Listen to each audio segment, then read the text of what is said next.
Class में हैं? और 12th के बाद अपना अपना कैरियर चूज कीजिएगा। सबका अलग अलग बैकग्राउंड है, अलग अलग इंटरेस्ट है, और उसके हिसाब से अपना कैरियर को चूज करिए। आगे भविष्य में इंटरेस्ट के हिसाब से अपने अंदर जो एबिलिटी है, कैपेबिलिटी है, कैपेसिटी है, उसके हिसाब से सब कोई अपने अपने लिए कैरियर का चयन करेगा, चुनाव करेगा, पढ़ाई को जारी रखेंगे। तो हमारे सामने भविष्य में क्या क्या विकल्प उपलब्ध होंगे, हमें क्या करना चाहिए। बहुत बार ऐसा होता है कि हम करना तो चाह रहे थे लेकिन जानकारी नहीं था कि क्या क्या कोर्स होते हैं। दूसरी चीज होती है कि अगर जानकारी है भी तो कहाँ से करें, और करने के बाद फिर हम कहाँ जाएंगे। तो इन चीजों को ही जानने के लिए, समझने के लिए आप लोगों के सामने आज ICFAI यूनिवर्सिटी से विकास जी और उनकी टीम है, तो आप लोगों को कैरियर के बारे में, कैरियर काउंसलर के रूप में है, कैरियर के बारे में बताएंगे। साथ में हमारे साथ है अपने विद्यालय के वरिष्ठ शिक्षक, टीचर्स हैं, साइंस के आशुतोष कुमार मिश्रा जी, वो साइंस के बारे में थोड़ी जानकारी देंगे कि इंटर के बाद क्या क्या कोर्स हो सकते हैं। सुधांशु झा जी हैं, और कॉमर्स के क्षेत्र में क्या क्या कोर्स हो सकता है, जिसके बारे में विकास जी तो बताएंगे ही। साथ में किरण कुमारी शर्मा जो कॉमर्स फैकल्टी में है, वो आपको उसमें क्या कैरियर हो सकता है उसकी जानकारी देंगे।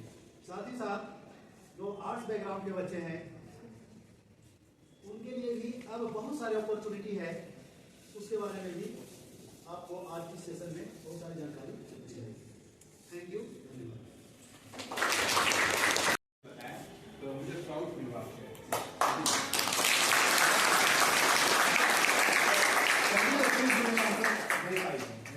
क्वेश्चन करते हैं, बच्चे बता ही नहीं पाते हैं।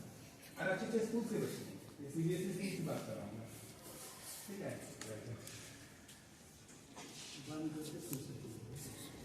और आप लोगों का चूंकि 12th कंप्लीट अब हो जाएगा, तो इसके बाद बहुत बड़ा पीरियड है आपके लिए।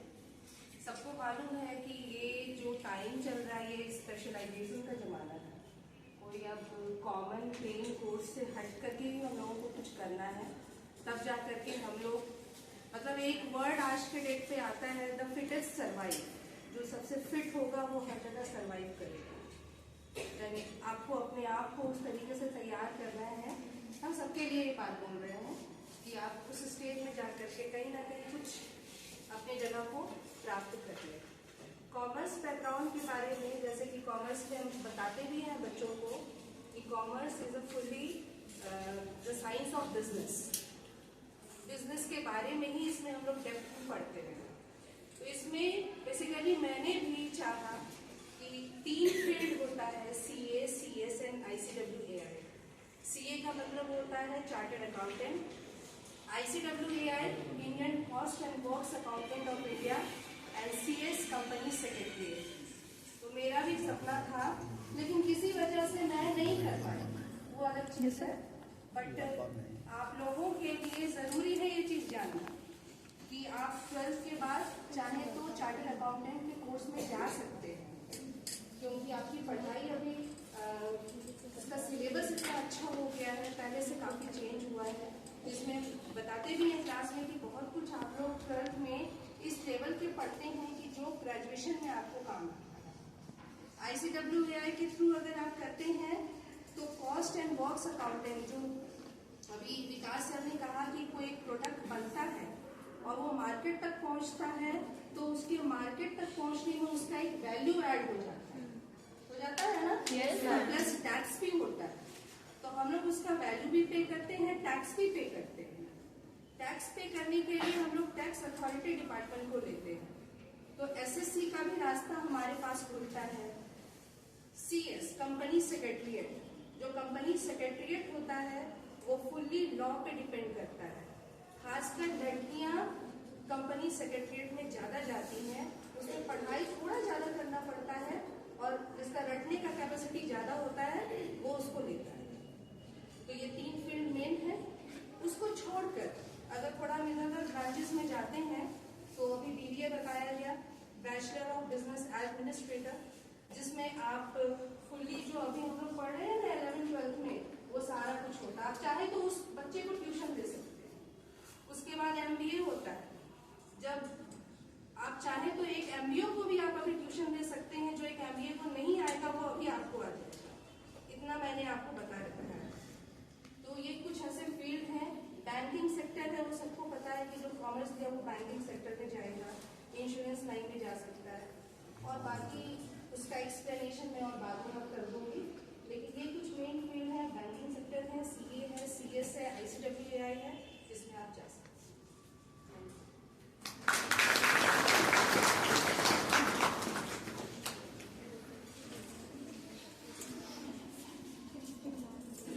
के बाद जो है हम लोग का साइंस में इंजीनियरिंग और मेडिकल का ऑप्शन खुलता है। इंजीनियरिंग के लिए JEE मेंस और मेडिकल के लिए नीट का एग्जाम क्वालिफाई करना है। इंजीनियरिंग में जो है तो तुम लोग को 75% PCM में फिजिक्स केमिस्ट्री मैथ्स में स्कोर करना होगा मिनिमम। और ये PCG नीट के लिए फिजिक्स केमिस्ट्री बायो में 50% स्कोर करना मस्ट है। क्वालिफाइंग बता रहे हैं कि क्वालिफाइंग करता है।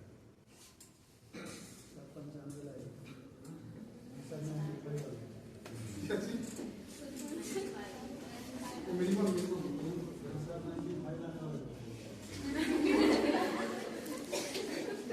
यही है।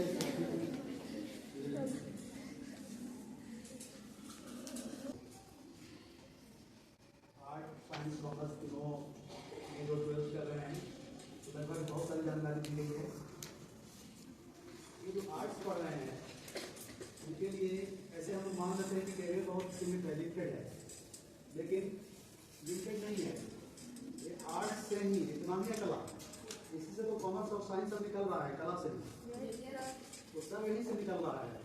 हमारे अपने ज्ञान को बढ़ाने की जरूरत है। जैसे कि एग्जाम्पल देते हैं, अभी IT की बात कर रहे थे, ज्योग्राफी पढ़ रहे हैं। ज्योग्राफी पढ़कर क्या करेंगे? तो आप मोबाइल लेके घूम रहे हैं, दिमाग में बैठा हुआ टीचर बनेंगे। आप मोबाइल लेकर घूम रहे हैं, आपके मोबाइल में तुरंत कहते हैं लोकेशन भेज दो, लोकेशन भेज दो और कहीं भी पहुंच जाते हैं। तो ये क्या है? ज्योग्राफी है, लोकेशन भेज दो। आप लैटिट्यूड लॉन्गिट्यूड पढ़ते हैं किस लिए? किसी भी जगह के लोकेशन को ही बताने के लिए पढ़ते हैं। इसका यही यूज ही है। और उसमें जब देखिएगा लोकेशन भेजा जाता है तो लैटिट्यूड लॉन्गिट्यूड ही दिखाया जाता है। तो बहुत लिमिट नहीं है, बहुत ब्रॉड है। और इसके लिए कोर्स है, तो जानने की जरूरत है कोर्स। तो आप सुनते होंगे GPS, ग्लोबल पोजिशनिंग सिस्टम। आप अपना विषय पढ़ रहे हैं, उससे आप डिप्लोमा कर सकते हैं, उससे आप एडवांस कोर्स कर सकते हैं, GPS का कोर्स कर सकते हैं। GIS अलग कोर्स है, ज्योग्राफिकल इंफॉर्मेशन सिस्टम अलग ही कोर्स है। तो एक जो लगता है कि साइंस वालों के लिए है, IT वालोों के लिए है, नहीं, आपके लिए भी है। कार्टोग्राफी, मानचित्र कला विज्ञान, आप प्रैक्टिकल का जो कोर्स करते हैं इसमें इंटर में तो अलग ही कोर्स हो जाता है। कार्टोग्राफी, मानचित्र कला विज्ञान। और ये जितनी कंपनियां हैं IT की कंपनियां मान लेते हैं। IT इसलिए बोल रहे हैं कि दिमाग में आ जाता है कि वहाँ बहुत जॉब है। तो IT की कंपनियां हैं, एयरटेल है, जियो है। तो सब कार्टोग्राफर को एक पॉइंट करता है खोजने के लिए कि कहाँ से मेरा नेटवर्क कहाँ जाएगा, और सब लोगों को बुलाकर अपने यहाँ जॉब देता है। तो आपके लिए भी बहुत ज्यादा स्कोप है, बस जानने की जरूरत है कहाँ से कर सकते हैं, कितने टाइम का होगा और कहाँ तक हमारी पहुंच हो सकती है आर्थिक दृष्टिकोण से, कि रहने के हिसाब से, पढ़ने के हिसाब से, परिवार के हिसाब से, उसके हिसाब से आपको कोर्स सेलेक्ट करना है। अपॉर्चुनिटी बहुत ज्यादा है। लॉ फर्टिलिटी के जो बच्चे हैं वही वो फॉर्म अप्लाई कर सकते हैं। और एक अच्छा सैलरी भी उनको मिलता है। हाँ, सरकारी नौकरी और सरकारी प्राइवेट सभी जगह में उसका नौकरी का हिस्ट्री आता है। किसी बताओ, एलपीओ एक होता है, एलपीओ जो लॉ एडवाइजरी को रिक्रूट करवाते थर्ड पार्टी से। सीए का फर्म होता है, कॉमर्स वाले बच्चे ध्यान रखना, सीए का फर्म्स में बहुत सारे लॉ ऑफिसर का रिक्रूटमेंट आता है, ठीक है। बैंकिंग में आप बैंक कितने तरह के हैं, नेशनलाइज बैंक है ना, सेंट्रलाइज बैंक है, और प्राइवेट बैंक है ना। तो ये बैंक में भी लॉ ऑफिसर, क्योंकि देखो सारी जगह विवाद हो, हर जगह डिस्प्यूट्स होता है, विवाद, तो उस विवाद का निपटारा के लिए क्या बाहर जाते हैं, भारी भरकम फीस नहीं ना देंगे उनको, तो वो क्या करते हैं, अपने यहाँ लॉ अधिकारी की रिक्तियां करते हैं, रिक्रूटमेंट निकालते हैं और उनको वहां पे भर्ती करते हैं, ताकि जो भी प्रावधान पूछना है या ड्राफ्टिंग करवाना है, अपीलिंग कराना है, ठीक है, मूव कोर्ट कराना, तो कौन करता है, चैम्बर मैनेजमेंट कौन करता है, लॉ ऑफिसर ही करता है ना। तो वो ठीक है ना, कोई रिक्रूटमेंट है, मान लो ये कर रहा हूँ, तो मतलब कंपेयर कर दे रहा हूँ तो इजी होगा। मान लो दो बच्चे हमारे पास हैं, एक ने किया BCA data science artificial intelligence, ठीक है, राइट, एक ने किया है बीए, ठीक है। अभी कंपनी में वैकेंसी या जनरल आप कंपनी हो, एचआर के हो, आप रिक्रूटमेंट ले रहे हो, करिकुलम आपके सामने आज मतलब इसका बायोडाटा आपके सामने आ गया है, ठीक है। तो शिवानी ने किया बीए, इसने किया है बीसीए, तो जो सामने वाला रिक्रूटर होगा वो ज्यादा किसको बल देगा, क्यों, रीजन क्या है, लैंग्वेज प्रोफिशिएंसी अच्छा है, आईटी की जानकार होगी, है ना, कंप्यूटर में कोई हडल नहीं होगा, आराम से कर सकती है, समझ रहे हो ना मेरी बात को, ये स्किल है, मतलब यूटिलिटी है, समझिए। और ये बच्ची है, इसके लिए क्या होगा, थोड़ा स्ट्रगल हो जाएगा, क्यों, ट्रेडिशनल करके पढ़ाई खराब नहीं की, वो जनरल कॉम्पिटिशन की तैयारी करेगी, अगर इसका इच्छा है यूपीएससी, बैंकिंग, एसएससी के लिए जाएगी वो, लेकिन अगर तत्काल में अगर जॉब के निकल रहा ऑप्शन, मान लो एनटीपीसी में कैजुअल में ही आ गया या सीसीएल में आ गया, तो पहले किसको मिलेगा नौकरी, बीसीए को मिलेगा, इसमें करना है तो वो कर सकती है। हाँ, आप जैसे अभी तो +2 कर रही हो, आप +2 कंप्लीट करोगी तो आप एबल हो, आपका एलिजिबिलिटी क्या है, 12th होना चाहिए आपको, ठीक है। किसी भी स्ट्रीम के बच्चे बीसीए कर सकते हैं, डेटा साइंस कर सकते हैं, साइबर सिक्योरिटी कर सकते हैं, ठीक है। जो आईटी सब्जेक्ट यही है, पढ़ रही है और वो इसमें कर रही है, तो उनको मैंने कुछ प्रॉफिट मैंने उनको इजी ये मिल सकता है, ऑब्वियसली मिलेगा, करिकुलम तो समझ ही रही है ना, वो आईटी का ही पढ़ाई कर रही है ना, तो उसका तो रिलेटिव मतलब जो भी है वो तो सभी को ये है, मतलब उसके अकॉर्डिंग ही सिलेबस है सारे कुछ, समझ रहे हो ना, रिलेवेंट सारे। तो ऐसा कहीं भी ये तो नहीं है कि उसने आईटी किया, आईटी को नहीं समझोगे, वही मैं बोला ना, बीबीए करोगे तो एमबीए को अच्छे से आप समझ सकते हो, समझ रहे हो ना।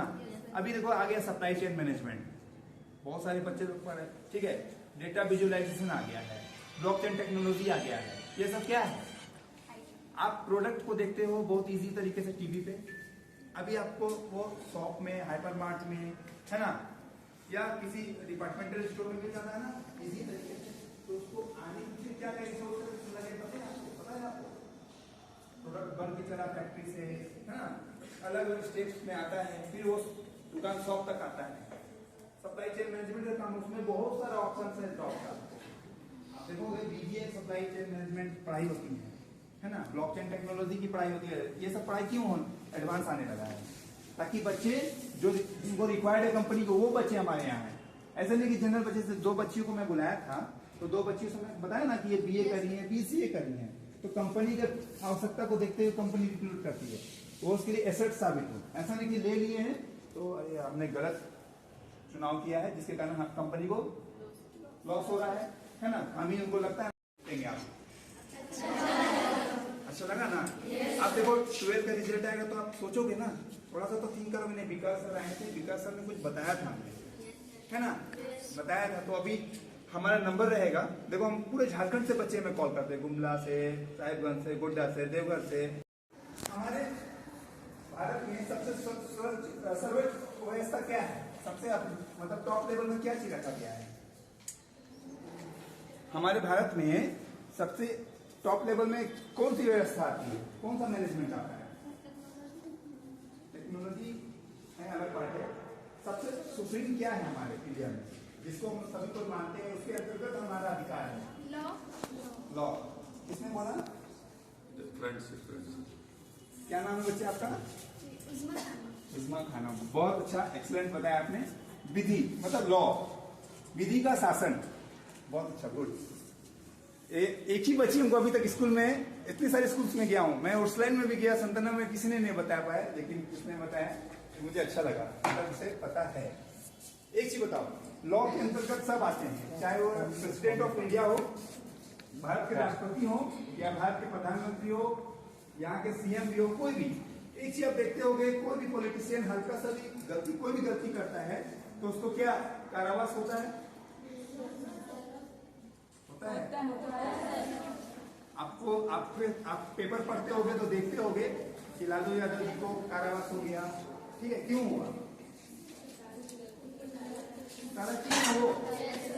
जो सरकारी आय अव्यय जो है उन्होंने उसको मिसयूज कर दिया या उसका गलत ये कर दिया उपयोग, तो क्या हुआ? उनको कारावास मिल गया। तो सभी को विधि के अंतर्गत आ गए ना। अगर सिंपली सोचो, आप बाइक ड्राइव कर रहे हो, स्कूटी ड्राइव कर रहे हो, अगर रेड लाइट ऑन हो जाती है, आप गाड़ी पार कर जाते हो तो क्या होता है? पेनाल्टी लगता है ना। yes, वो भी एक रूल्स है, रोड का पॉलिसीज है, मतलब आपने लॉ को ब्रेक कर दिया। जो रोड का सेफ्टी रूल्स है उसको आपने ब्रेक कर दिया। ये क्यों बनाया गया लॉ? क्योंकि हमारे भारत में अव्यवस्था ना फैले, किसी भी तरीके का कोई भी गड़बड़ी ना हो, है ना। लॉ इसीलिए बनाया गया कि सभी कोई उसका पालन करे, कोई भी दुरुपयोग नहीं करे किसी चीज का। आपका मौलिक अधिकार का भी रक्षा कौन करता है? करता है ना। फंडामेंटल राइट्स जो है उसको कौन बचाता है? आपका जो मौलिक अधिकार है वो संविधान में आप कहां से होता है? न्याय के द्वारा। आप न्याय का दरवाजा खटखटाते हो कि मेरा जो मौलिक अधिकार है उसका हनन हो रहा है, हो रहा है ना। yes, केंद्र और राज्य में जब विवाद हो जाती है जल बंटवारे को लेके, है ना, या कुछ आर्थिक चीजों को लेकर, तो कैसे उसका सॉर्ट आउट कहाँ होता है? न्यायालय में होता है ना। तो देखो वही पार्ट यहाँ पे है, बीए लॉ, बीबीए लॉ। जो बच्चे आर्ट्स के हैं, आप लोग आर्ट्स पढ़ना चाहते हो, बहुत अच्छी बात है, बीएलएलबी करो, क्योंकि आपके जो पेपर्स हैं, history, economics, political science, sociology, है ना, ये सारे पेपर्स उस पे हैं। और विधि के पेपर भी है, लॉ के पेपर। लॉ में क्या क्या 4 कोर होते हैं डिपार्टमेंट। क्या क्या होते हैं बताओ? आईपीआर होता है, इंटेलेक्चुअल प्रॉपर्टी राइट्स होता है, कॉन्स्टिट्यूशन लॉ होता है ना। और देखो बौद्धिक, जैसे पेटेंट लॉ क्या होता है? जैसे तुम कोई प्रोडक्ट बनानी हो, सबका लोगो होता है, नेम होता है, उसको कोई अलग आदमी बना सकता है? क्योंकि वो पेटेंट हो गया, है ना। वो कार्यालय कहाँ पे है पेटेंट लॉ का? कोलकाता में है। वहां से जो भी आप प्रोडक्ट अपना निर्माण कर रहे हो उसको पेटेंट कार्यालय से पेटेंट करवाना होता है। तो वही हो गया। आईटी का जो क्षेत्र है वो क्या कभी अस्त हो सकता है? नहीं हो सकता है। क्यों? हम नहीं आने रहे, आईटी हमेशा रहेगा, डेवलप करते रहेगा, है ना। ठीक है, आईटी में आता है, सभी जगह में 4-5 रिक्रूटमेंट अलग अलग सेक्शन में आते हैं, ठीक है। एमबीए करके भी आप अपना रास्ता बना सकते हो, जो बैक ऑफिस का जॉब करते हैं, ठीक है। बीबीए आपने कर लिया, ये भी 3 साल का है, पीसी भी 3 साल का है, ध्यान रखना। पीसी 3 साल का है, अभी भी 3 साल का है। यहाँ बीएलएलबी और बीबीएलबी 5 साल का होता है। पूछो क्यों? देखो ग्रेजुएट आप हो गए, 3 साल लगा आपका, फिर आप एलएलबी करने लगो 3 साल और लगते हैं। लेकिन आप डायरेक्ट बीएलएलबी करने लगोगे